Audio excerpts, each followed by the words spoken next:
Question number 14 cash flow में आपको निकालना है calculate cash from operating activities from the following balance sheets of Himalaya limited. Himalaya limited वाला question है। इक्विटी लाइबिलिटीज में shoulders fund, non current liabilities, non current assets ये सब कुछ दिया हुआ है। लास्ट में नोट्स में रिजर्व सरप्लस में बताया है कि जनरल रिजर्व प्रॉफिट लॉस था। लॉन्ग टर्म बोरिंग्स दी हुई है डिबेंचर्स की।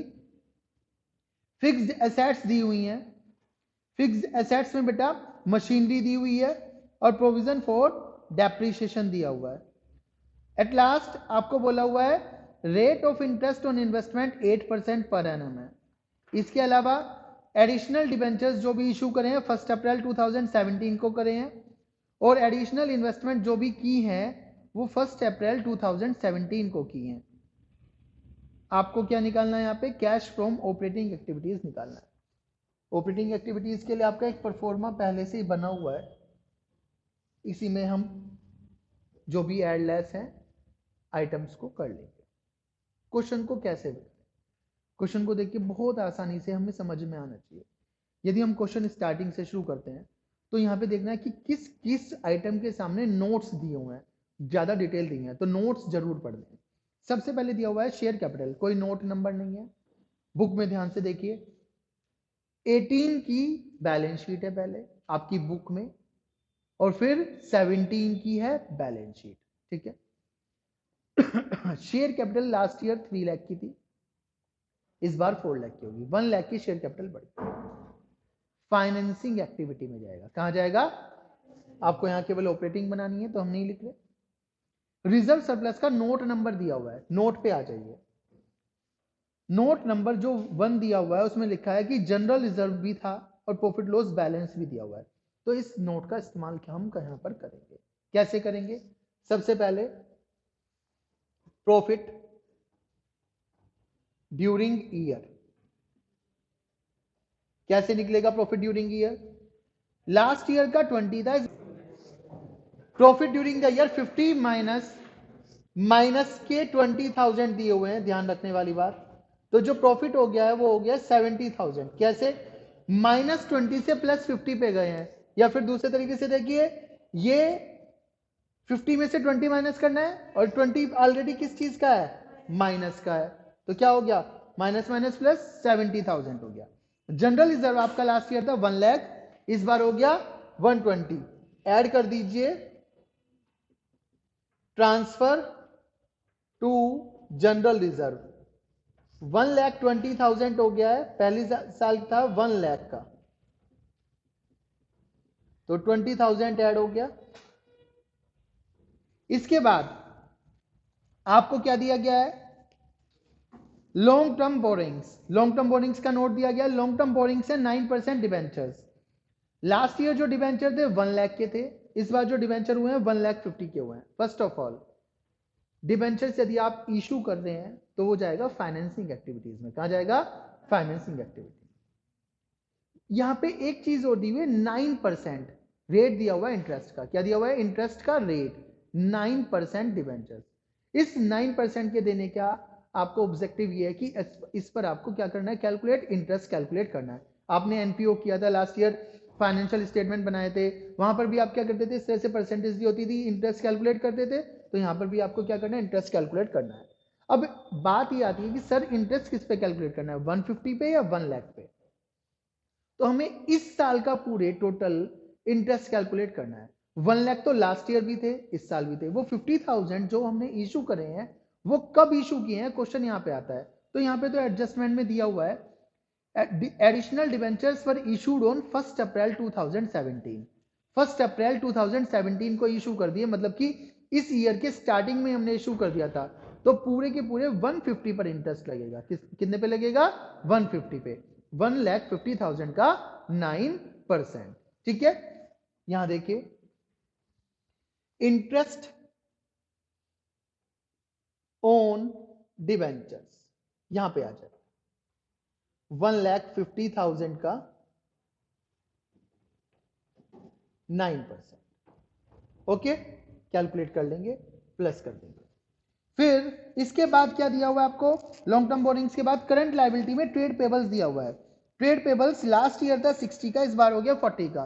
Decrease in current liability, decrease in current liability 20,000। फिर नॉन करंट एसेट्स में आ गए हम। नॉन करंट एसेट्स में सबसे पहले फिक्स एसेट्स दी हुई हैं। फिक्स एसेट्स में नोट नंबर 3, नोट नंबर 3 में जब आप जाते हैं तो वहां पे दो चीजें दी हुई हैं। पहली चीज है मशीनरी और दूसरी चीज है प्रोविजन फॉर डेप्रिसिएशन।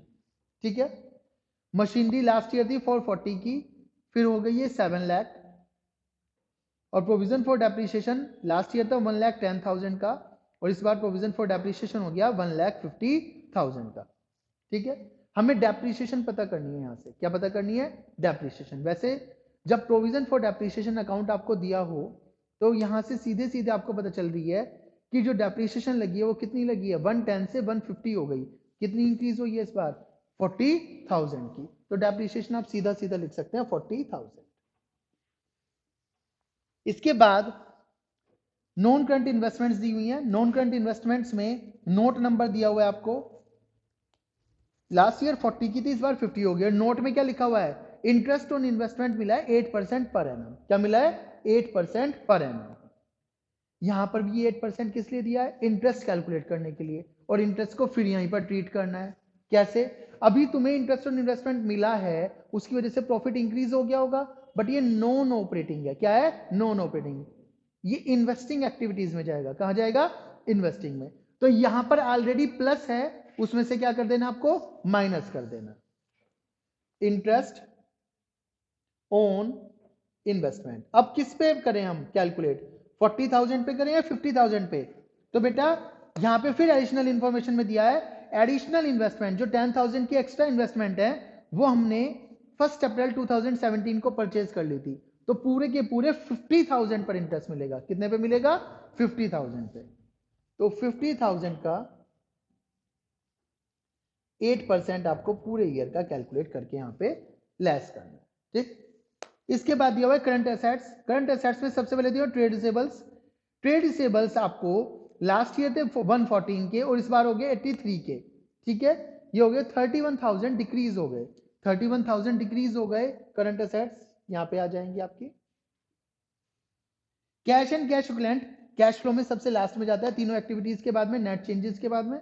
इसका आप कुछ नहीं करेंगे, आपने एडजस्टमेंट सारी देख ही ली, बस यहीं पर आपका क्वेश्चन क्या हो जाता है? कंप्लीट हो जाता है। तो इसको सोल्व कर लीजिए। आइए देखिए, ये हो गया 70 + 20 90,000 का net profit before tax.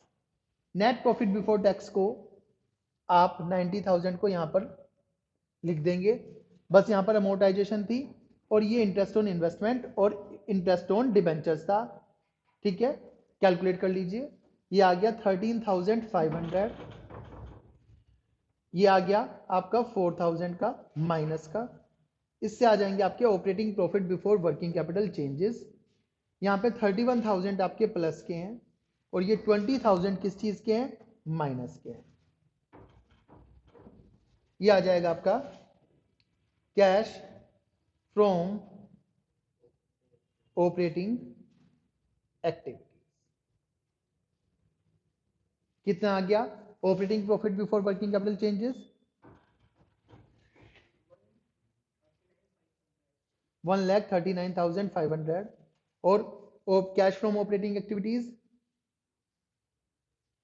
Calculate करिए, 11,000 प्लस कर दीजिए, 1,50,500 आई थिंक आ रहा होगा ये।